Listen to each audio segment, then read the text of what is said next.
एक लाकूड आणि पत्रा या दोन गोष्टींच्या आधारावरती उभी राहिलेली ही गरीब नगरची वस्ती जवळजवळ 40 ते 50 वर्षांपूर्वीची गोष्ट आहे। या जागेवरती संपूर्ण दलदल होतं, त्या दलदलीमध्ये भराव टाकला गेला आणि त्यानंतर जे मजूर होते, इथे राहणारी लोक जी होती, त्यांनी त्यांची एक छोटी छोटी वस्ती स्थापन करायला सुरुवात केली। हळूहळू त्याचं रूपांतर कुटुंब वाढल्याने, जागा कमी असल्याने एकावर एक मजले घेऊन ही वस्ती उभी राहत गेली। पत्राचं साम्राज्य जे आहे आणि लाकडाचं साम्राज्य जे आहे ते मजल्यांमध्ये कन्वर्ट होत गेलं आणि ही वस्ती स्थापन झाली। रेल्वेने यावरती कारवाई करण्याचा पूर्ण प्रयत्न केला, कारण की रेल्वेचं म्हणणं होतं ही जागा जी आहे ती त्यांची आहे, रेल्वेची जागा आहे आणि ही अनधिकृत वस्ती उभी राहते। आता रेल्वेच्या कारवाईनंतर देखील मध्ये राजकारण्यांनी याला संपूर्ण विरोध केला, मोठ्या प्रमाणात विरोध केला। बुलडोझरच्या खाली झोपायला देखील राजकारणी तयार झाले, म्हणाले की आमच्यावरती चढवा आणि तरच ही कारवाई करा। अशा प्रकारची भाष्य करणारी राजकारणी पाहिली, त्यांनी म्हटलं गेलं राजकारणासाठी, वोट बँकसाठी त्यांनी ही सगळी कृत्य करली आणि अनधिकृत वस्ती जी आहे ती त्यांनी पोचली। आता विषय असा आहे, या सगळ्या कारवाईनंतर आत्तापर्यंत जे जे घडत आलं आणि 2026 नंतर आता तुम्ही ही सगळी माहिती ऐकली असेल, मात्र नवीन यामध्ये काय आहे तर पहिली गोष्ट एक बातमी समोर येते की इथले जे राहणारे मोठ्या प्रमाणात जे लोंढे होते, लोक होते, ते नेमकं गेले तरी कुठे। आणि म्हटलं जातं सोशल माध्यमांवरती मेसेजेस येत आहेत की ते वसई विरार किंवा इतर परिसरामध्ये शिफ्ट झालेले आहेत। समाज माध्यमांवरती ही मेसेजेस आहेत, त्यामुळे तथ्य जाणून घेणं इथे महत्त्वाचं ठरतं। त्याबरोबर त्यांच्यावरती बांगलादेशी मुसलमान असल्याचा एक ठपका लावला जातोय, त्यांच्यावरती आरोप केला जातोय। समाज माध्यमांमधून असं कुठेतरी वळण दिलं जातंय, राजकारण्यांकडून देखील हे वळण दिलं जातंय। मग त्यामुळे मग ते तसंच तेच खरं आहे का हे देखील जाणून घेणं दुसरा मुद्दा महत्त्वाचा आहे। आणि तिसरा मुद्दा महत्त्वाचा आहे, आता ही वस्ती एवढी रिकामी झालेली आहे, डिमोलिश करण्यात आलेला आहे, 5000 स्क्वेअर फूटहून जास्त ही जागा आहे। या जागेवरती रेल्वेने नेमका काय नियोजन केलेलं आहे ही एक उत्सुकता आहे। त्यामुळे ही वस्ती पाडण्याचं तेवढंच एक महत्त्वाचं कारण आहे। ते सगळं जाणून घेण्यासाठी आपण या व्हिडिओच्या माध्यमातून वेगवेगळी माहिती घेणार आहोत। यामध्ये येथील स्थानिक नागरिक कुठे गेले, ते आत्ता इथे राहत आहेत, त्यांच्याकडून देखील जाणून घेऊ आणि रेल्वे प्रशासनाकडून जाणून घेऊ येथील विस्तार कशा स्वरूपाचा असेल। दादा काय सांगाल, अनेक आरोप जे आहेत ते होत आहेत तुमच्यावरती, एकतर ही जागा इल्लीगल होती, त्याच्यावरती तुम्ही घर बसवलेलं आहे असं पहिलं तरी म्हणणं आहे। असल बेटा मैं तो परभनी का हूँ, यहाँ पर महाराष्ट्र के भी है। यहाँ मैं बचपना गया यहाँ से, मेरी उम्र हो गई 55 उम्र हो गई है और ये बहुत पुराने घर है, 50 साल पहले पुराने घर है। यहाँ तक इसके प्रूफ भी पूरे हैं, पूरा पुराने हैं हम लोग के पास। अब इन लोग बोले बांग्लादेश के हैं, तो हम लोग बांग्लादेश के, इसमें महाराष्ट्र के भी है, कोई यूपी के भी है, कोई बिहार के भी है। एक भी बांग्लादेश तुमको नहीं मिलेंगे आप, और है तो आप निकाल के हमको बता दो क्या बांग्लादेश वाले हैं। हे त्यांचं म्हणणं आहे की हे प्रूफ त्यांच्याकडे आहे आणि हा लेटर जो आहे तो त्यांनी उपमुख्यमंत्री एकनाथ शिंदे यांना देखील लिहिलेला आहे आणि कलेक्टरला लेटर लिहिलेलं आहे असं त्यांचं म्हणणं आहे। आणि त्यांचं म्हणणं आहे की इथे टायटलवरतीच लिहिलेलं आहे की हे सगळे डिमॉलिशन जे झालेलं आहे, जे काही पाडकाम झालेलं आहे ते सर्वे केल्या बिगर झालेलं आहे, त्यांचं सर्वे झालं नाही आणि तरीही पाडकाम झालेलं आहे अशा स्वरूपाचं यांनी लेटर लिहिलेलं आहे। इसमें आधार कार्ड है बेटा, पुराना आधार कार्ड है, पैन कार्ड है, ये आईडी है, इलेक्शन आईडी है और तुम्हारा पैन कार्ड है, सब पुराने बेटा। कितने सालों का है ये, कितना पुराना है? 40 साल पुराना है बेटा। 40 साल पुराना आपका ये सारा? 40 साल पुराना है, प्रूफ सबका है बेटा। और दूसरी बात बेटा जो है, ये 100 घर जो है सिर्फ उसका सर्वे हुआ, बाकी लोगों का सर्वे नहीं हुआ। सर्वे पौती भी है, सब है, खाली 100 घर का हुआ, बाकी लोग कहाँ जाएंगे। आम्हाला बांगलादेशी सांगू राहिले हे, आम्हाला आम्ही बांगलादेशी तो नाही आहे, आम्ही महाराष्ट्रीयन आहे। संभाजीनगरची मी आहे, माझा नवरा इकडूनचाच आहे। माझ्या नवऱ्याची आहे ना बाबा हॉस्पिटलमध्येची पैदाइश आहे, ते बाबा हॉस्पिटलमध्ये झाले, त्यांचे पण 40 वर्ष त्यांची वय आहे। हे माझ्याकडे बघा 85चा 1985चा माझ्याकडे पुरावा आहे, मी यादीचा मतदार उतारा आहे। 1985चा पुरावा आहे। मग आता काय मागणी आहे तुमची? बरेच दिवस तुम्ही इथे आहात। हां, तर आमची मागणी हेच आहे का आम्हाला घरचे बदले घरीच पाहिजे, आम्हाला काय नाही पाहिजे सरकारची। हे सरकारला आम्हाला हे बोलायचे आहे की आम्हाला घरचे बदले घरी द्या तुम्ही, आम्हाला काय मोठी माग नाही आमच्याकडून। मागणी आहे ती तुमच्या लेवलला रास्त वाटते, पण रेल्वेचं म्हणणं ही जागा तर पूर्ण अनधिकृतच बांधण्यात आली होती, सगळं इल्लीगल होतं इकडचं आणि त्यावरती ही इनलिगल राहतो आम्ही, इनलिगल राहतो तर इतका दिवस नाही ना होणार होतं ना आम्हाला राहायला. किती वर्ष झाले आम्हाला, ना नोटीस लागली आहे ना काय लागली आहे. आले आणि सगळे 2 दिवसा पहिले बोलले की 18-19 तारीखच्या तुम्हाला टाईम आहे, तुमच्या घर तुटणार आहे.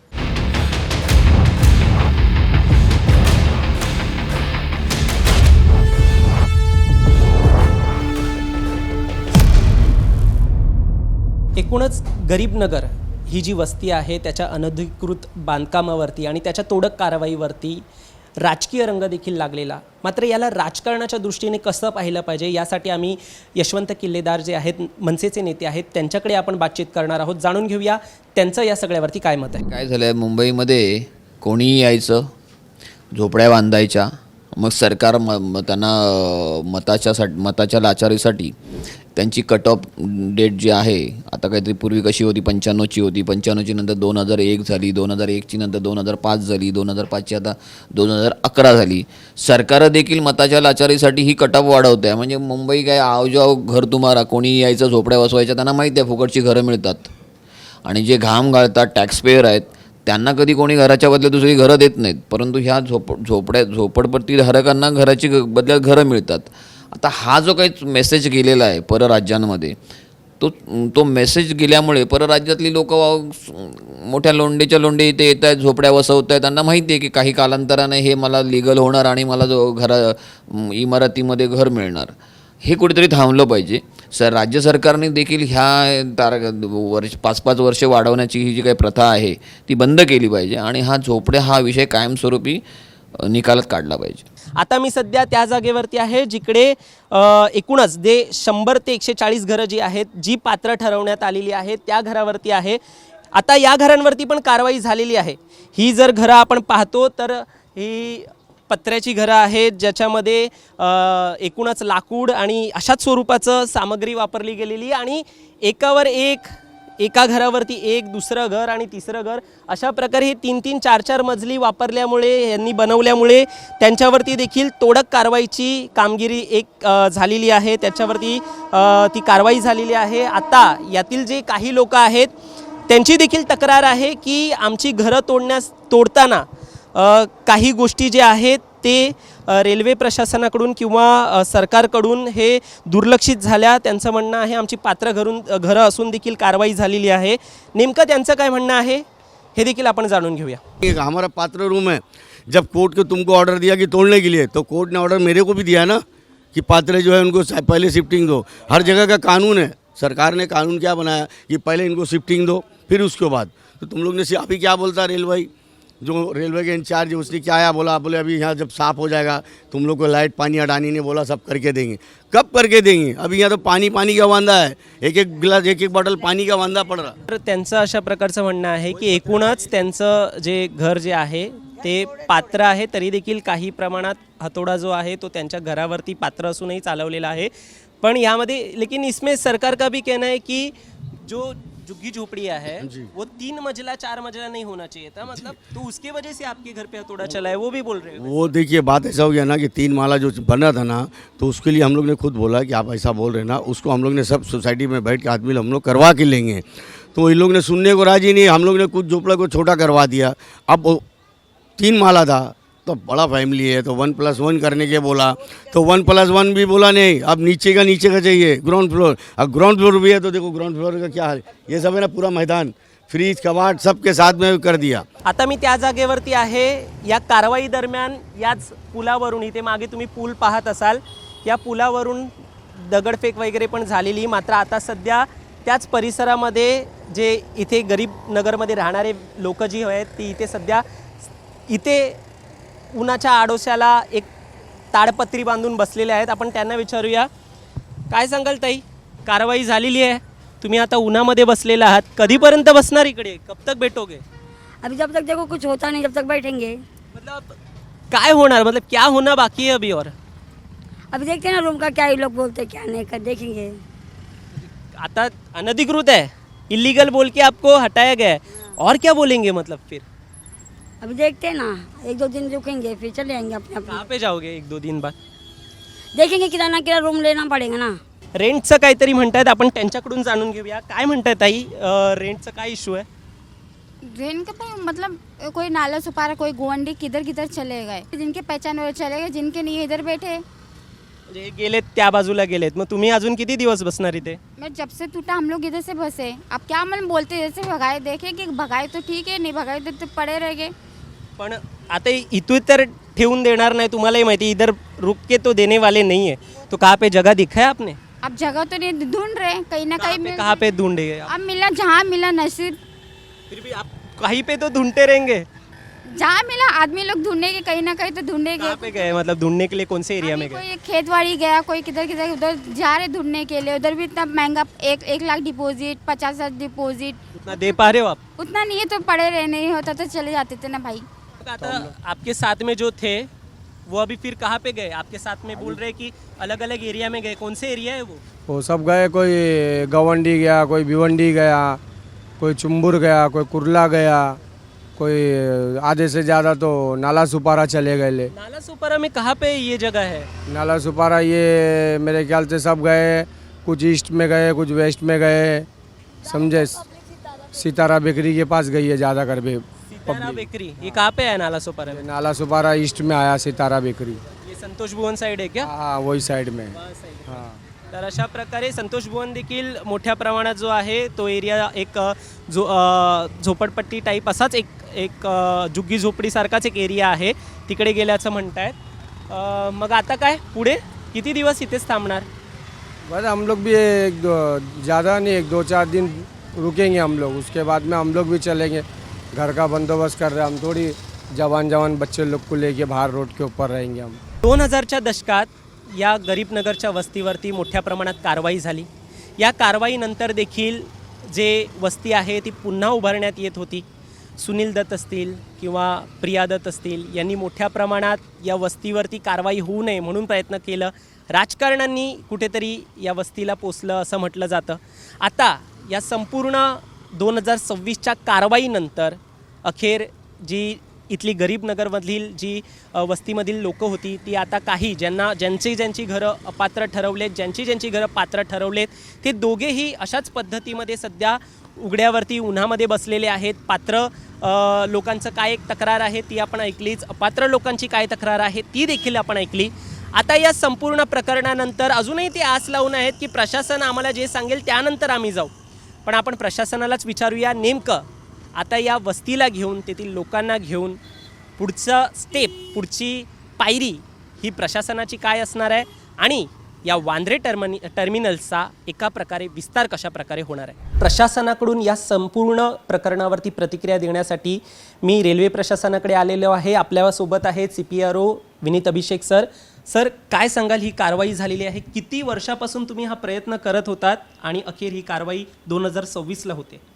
जी देखिए, ये इसकी जो नींव है, जो हमने ये पूरी तोड़क कार्रवाई की है, इसकी जो नींव है ये आज की नहीं है, बहुत पुरानी है. 2017 से पहले से ही हम इस लोकेशन को खाली कराने की कोशिश कर रहे थे, जो जितने भी इंक्रोचमेंट थे. 2017 के दौरान, उसके थोड़े पहले हमने PP एक्ट के तहत ये बहुत सारी जो है इंक्रोचमेंट्स हमने हटाई भी थी. फाइनली ये बात जो है मुद्दा माननीय हाई कोर्ट में पहुंचा और उसके बाद हाई कोर्ट में सुनवाई होती रही, अलग अलग पक्षों को सुना गया, सभी की तरफ से दलीलें आई और फाइनली 29 अप्रैल 2026 यानी कि पिछले महीने के एंड में माननीय हाई कोर्ट ने हमारे फेवर में, यानी कि पश्चिम रेलवे के फेवर में ये जजमेंट दिया. उस जजमेंट के हिसाब से उन्होंने क्लियरली हमें ये निर्देशित किया, हमें ये इंस्ट्रक्शन दिया कि केवल 100 चिन्हित स्ट्रक्चर्स को हम ना तोड़ें, बाकी जितने भी वहाँ पे अनऑथराइज्ड स्ट्रक्चर्स हैं सभी पर तोड़क कार्रवाई करनी है, सभी को वहाँ से हटाना है. और इसी जजमेंट के बाद हमने district administration, city police, state authorities सबके साथ मिल के एक जॉइंट प्रोग्राम बनाया और उस बेसिस पे 19 मई को हमने ये शुरू की. 5 दिन की ये पूरी कार्रवाई थी और 5 दिन में हमने सारा का सारा जो माननीय हाईकोर्ट के जो आदेश हैं एग्जैक्टली हमने उसका पालन किया और उस हिसाब से सभी जो अनऑथराइज स्ट्रक्चर थे उनको हटाया। आता मी त्याच परिसरात जाऊन आलो आहे. काही लोक अजूनही तिथे बाहेर फुटपाथवरती बसलेले आहेत. ते अजूनही आस धरून आहेत की आम्हाला घरं मिळतील. खरंच आता ती आस त्यांनी बाळगली पाहिजे का, स्वतःकडे ठेवली पाहिजे का? जहाँ तक आपने जो ये बात बोली, देखिए वहाँ माननीय हाईकोर्ट के आदेश हैं, आदेश में बहुत क्लियर है, कोई कन्फ्यूजन नहीं है। जो भी आदेश हमें माननीय हाईकोर्ट के जजमेंट में मिला है, हमने उसी जजमेंट को, उसी आदेश को पालन किया है। अजून एक तिकडचं प्रकरण जे आहे ती तक्रार आहे की तिथले स्थानिक जे पात्र झोपडी होती त्यांच्यावरती कारवाई करताना त्यांच्या देखील झोपडींना बुलडोजर लावला गेला, अशा प्रकारचं तक्रार आहे. कसं पाहायचं? जो चिन्हित 100 स्ट्रक्चर थे, आपने देखा होगा कि जब एक बार सारे अनऑथराइज स्ट्रक्चर्स को हमने जो है बड़े बड़े मशीनों से तोड़ा, उसके बाद जो चिन्हित स्ट्रक्चर के ऊपरी के फ्लोर हैं, आपने देखा होगा कि केवल हमने सारा मैनुअली तोड़ा, वहाँ पे मशीन्स की बहुत कम आवश्यकता हुई, क्योंकि जो नीचे के पूरा स्ट्रक्चर ही बड़ा वीक है, बहुत वीक फाउंडेशन पे बनाया गया है वो स्ट्रक्चर, जो माननीय हाईकोर्ट ने हमें रिटेन करने को बोला फ़िलहाल। तो उसके ऊपर के स्ट्रक्चर जो है हमने जो ऊपर के जो फ्लोर्स हैं उनको हटाने के दौरान हमने पूरा मैनुअली उन सबको डिसमेंटल किया और हमने पूरा इंश्योर किया कि सेफ्टी के सारे प्रोटोकॉल फॉलो की जाए। अभी सभी की उत्सुकता है, वहाँ पे लोग देख रहे हैं, डिमोलिश जगह देख रहे हैं, आगे क्या होगा ये सबकी उत्सुकता है, मुंबई कर की उत्सुकता है। जी देखिए, बहुत अच्छा सवाल किया आपने, और यहाँ मैं ये भी कहना चाहूँगा कि आने वाले सालों में जो है बांद्रा टर्मिनस इस स्टेशन का रीडेवलपमेंट होना है। हम और आप सालों से देख रहे हैं कि जो हमारे जो पैसेंजर्स हैं, जब भी बांद्रा ईस्ट में या तो उतरते हैं या वहाँ से आके ट्रेन लेते हैं, सबकी ये कंप्लेन रहती थी कि पूरा केओस रहता है यहाँ, ट्रैफिक जैम्स रहती है यहाँ, जो है गाड़ी से उतरने की जगह नहीं है। कई लोग तो ऐसे हैं कि बांद्रा लोकल स्टेशन पे आने में तो दिक्कत होती ही थी, और कई बार उस पूरे एरिया में इतना जाम रहता था कि जिन लोगों को बांद्रा टर्मिनस स्टेशन से जाके ट्रेन लेना होता था लॉन्ग डिस्टेंस, कई बार ट्रेनें छूट जाती थी, इतना ये ट्रैफिक का इशू रहता था। क्योंकि उस पूरे एरिया जहाँ रेलवे एरिया जो है, जहाँ पे पैसेंजर एम्यूनिटी रिलेटेड फैसिलिटी होनी चाहिए, जहाँ व्हीकल मूवमेंट की फैसिलिटी होनी चाहिए, वहाँ जो ये पूरा इंक्रोचमेंट था, जिसके कारण हम passenger amenity related facility create नहीं कर पा रहे थे। आने वाला समय में, जैसा मैंने बताया, कि बांद्रा टर्मिनस स्टेशन का रीडेवलपमेंट होगा, और बांद्रा लोकल का जो ये ईस्ट वाला पोर्शन है, जहाँ पे ये जगह खाली कराई गई है, वो और बांद्रा टर्मिनस का स्टेशन, इन सब को एक इंटीग्रेटेड रेलवे कॉम्प्लेक्स के रूप में डेवलप किया जाएगा। इसका सीधा इम्पैक्ट ये होगा कि एक तो बांद्रा टर्मिनस से जो लॉन्ग डिस्टेंस की ट्रेन की संख्या है जाने वाली, उसमें बहुत बढ़ोतरी होगी, और साथ ही जैसा मैंने बताया कि बांद्रा लोकल स्टेशन के ईस्ट में जो पैसेंजर रिलेटेड जो है सुविधाएं वो बहुत बढ़ेगी। जिस प्रकार से बांद्रा वेस्ट में आपने देखा होगा कि अलग अलग लेन्स हैं, हर व्हीकल के हिसाब से लेन बनाए गए हैं, पब्लिक ट्रांसपोर्टेशन से लिंकेजेस इस्टेब्लिश्ड हैं, हर जगह पैसेंजर फुटपाथ और जो है हमारे पेडेस्ट्रियन के लिए, जो पैदल चलने वालों के लिए बहुत एक फैसिलिटी वहाँ पे डेवलप है ऑलरेडी वेस्ट में। ईस्ट में जिस जगह हमने खाली कराई है वो जगह और बड़ी है वेस्ट के मुकाबले, तो पैसेंजर एम्यूनिटी रिलेटेड यहाँ फैसिलिटी आने वाले सालों में, महीनों में डेवलप होंगे, जिसमें कि आप आराम से स्टेशन पे आ पाएंगे, अपनी गाड़ी से उतर पाएंगे, पार्किंग की बात हो, व्हीकल लेन्स की बात हो, पब्लिक ट्रांसपोर्टेशन लिंकेज की बात हो, उन सभी को एक समुचित तरीके से एक इंटीग्रेटेड फॉर्मेट में स्टेट अथॉरिटीज़, सिटी एडमिनिस्ट्रेशन के साथ मिल के जो है ये डेवलप किया जाएगा। अखेर गरीबनगरमधील अनधिकृत वसाहतीची कारवाई जी आहे ती पूर्ण झालेली आहे. 100% कारवाई पूर्ण झालेली आहे. फक्त येत्या पुढील दिवसामध्ये हा संपूर्ण परिसर जो आहे त्याच्यावरती सिमेंट कॉन्क्रिटीकरण करण्यात येईल. त्यानंतर इथला विस्तार जो आहे त्याचा एक विचार करण्यात येईल, त्याचं नियोजन करण्यात येईल, आणि या संपूर्ण परिसरात एक बॅरिकेडिंग टाकण्यात येईल, जेणेकरून पुन्हा ही जागा अनधिकृतपणे कुणी यामध्ये हस्तक्षेप करू नये किंवा त्याच्यावरती ठाण मांडण्याचा पुन्हा कुणी प्रयत्न करू नये, यासाठी पुढील जी आहे ते नियोजन रेल्वेचं असेलच. आता सध्या या संपूर्ण प्रकरणामध्ये येथील काही लोक जे आहेत ते अजूनही आशेवरती आहेत की आम्हाला घर मिळेल, या आशेवरून इथे ठाण मांडून बसलेले आहेत. त्यांना वाटते की त्यांना घर मिळेल, आणि एकीकडे रेल्वे प्रशासन आहेत आणि एकूणच सरकार जे आहे, हायकोर्टाने सांगितलेले आहे ही जागा अनधिकृत आहे, त्यामुळे इकडे कुणालाच वस्ती करता येणार नाही किंवा ठाण मांडून ठेवता येणार नाही. आणि पुढील काळामध्ये जे स्थानिक नागरिक असतील त्यांच्यासाठी ही संपूर्ण जागा जी आहे त्याचं लेवल जे आहे ते अपडेट केलं जाईल, डेव्हलपमेंट जी आहे ती केली जाईल. पाहण्यासारखं असेल बँड्रा टर्मिनल्स हे कशा स्वरूपात आपल्याला पुढील काळामध्ये आणि किती काळामध्ये पाहायला मिळतं. तुम्हाला या सगळ्यावर काय वाटतं? तुमचं मत देखील आम्हाला कमेंटमध्ये नक्की सांगा आणि असेच घडामोडी पाहण्यासाठी सबस्क्राईब करा प्राईम टाईम महाराष्ट्राला.